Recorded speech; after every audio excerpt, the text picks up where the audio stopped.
So in this video, I'm going to talk to you about oil pressure and specifically actually oil cooling. You want your engine to run cool, therefore you need cool oil. Since I'm going to be towing a little trailer behind this bug, I'm going to need extra cooling. At least that's what I think. So if you don't have this book, you should get it.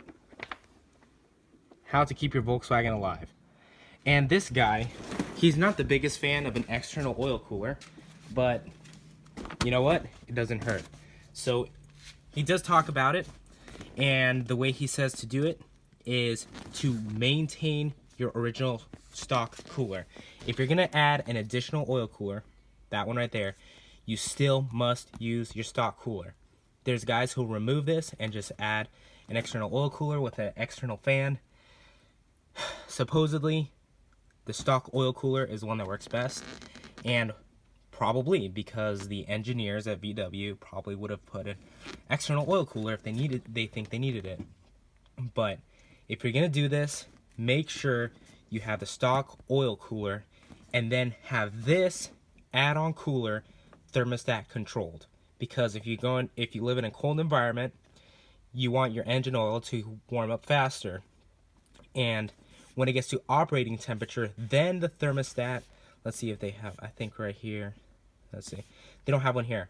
But then when the oil gets to operating temperature, and say it keeps increasing in temperature, the thermostat will open, and if you need the additional cooling, you've got this cooler. So I'll show you how I set up mine. By the way, I haven't seen a lot of videos covering how to wire an oil pressure switch. So literally, you've got this is the line that goes from my oil pressure sender, and it sends it to the front, to the dash, to the little gauge, which I showed at the beginning of the video. And you connect it to, let's see if we can see that. See that little G on the left side? That's where you connect it. WK, that's for the idiot light. But again, according to How to Keep Your Volkswagen Alive, they say that if you lose oil pressure, the original sender will let you know a lot quicker than this sender. So this sender may be like a few seconds after it's lost pressure that it will notify you up front. This will notify you immediately, so you can immediately shut your engine off and mitigate any damage. So that's why I have an L fitting here. Well, I guess a T fitting to have the oil pressure come out here as well as here, so I know immediately when I lose oil pressure. The gauge obviously will indicate if it's dropping down, so but this will be like the final warning. So now I'll show you how I have done my external oil cooler. Okay, so you can orient yourself. I've started out here behind the muffler and going underneath. There's my oil pump. This is the oil pump cover, and it's a high flow. You need a high flow oil pump because you're pumping oil not just inside the engine as it originally would have, but you're also pumping it externally, and as you'll see, it's kind of a long ways. So you need a high volume oil cover. So this is my outline. I've had these hoses made in California. I go to Hoseman, and it passes through the headers, if you want to call them headers. They're so short. This is the heater box, obviously. If you have J-tubes, it's a lot easier because there's a lot more room. But I actually want my defrost to work, so I've got it hooked up. Well, you gotta be careful because this hose, once again, that comes from over here through here, it was resting against the exhaust pipe.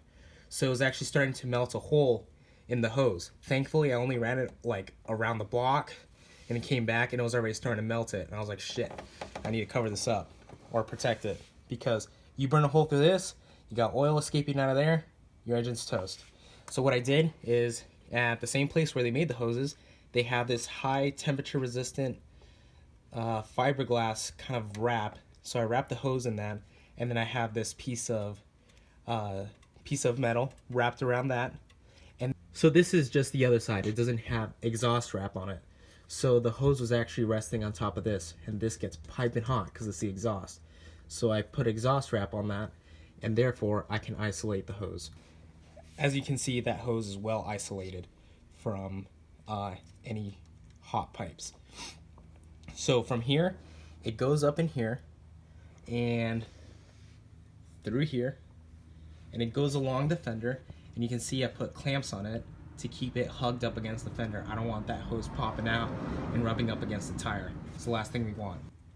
You can see it enter through a hole inside the fender well, and from that hole, I've already covered this in a previous video, but let me see if I can just go over it quickly again. All right, so on the left side, we have the line coming from the oil pump, and that's pumping oil externally.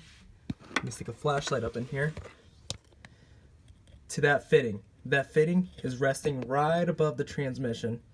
I know it's very difficult to see, but the transmission is right below. You can see right below it is the accelerator cable sleeve. So fitted there, comes into the oil cooler and exits out this fitting right here, comes back out into the fender, runs along the top. Once again, I clamped it down against the fender, and it runs into this guy right here. See if I can get a good shot of this. There we go. So this is the return from the external oil cooler. It goes into this filter.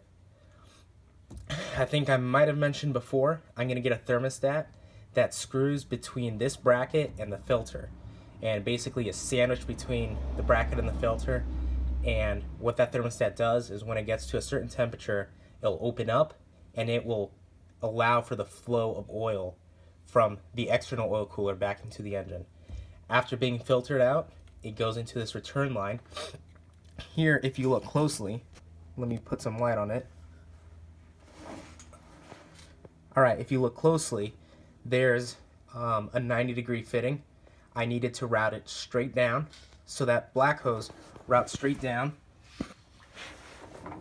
And once again, it is sleeved with this fiberglass heat protection, and it inserts right into the side of the block, right there.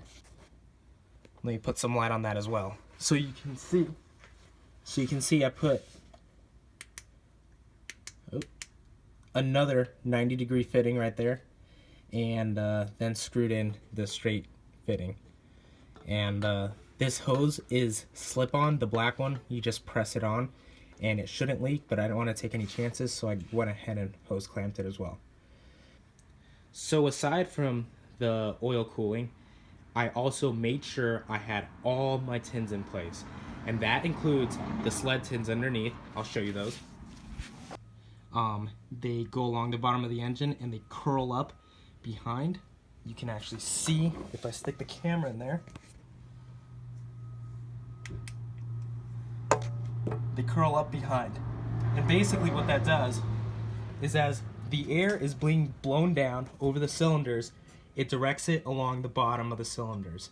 Another piece that's frequently missing is this piece right here. This goes along the front side of your engine. Think about the airflow if you don't have these pieces in place.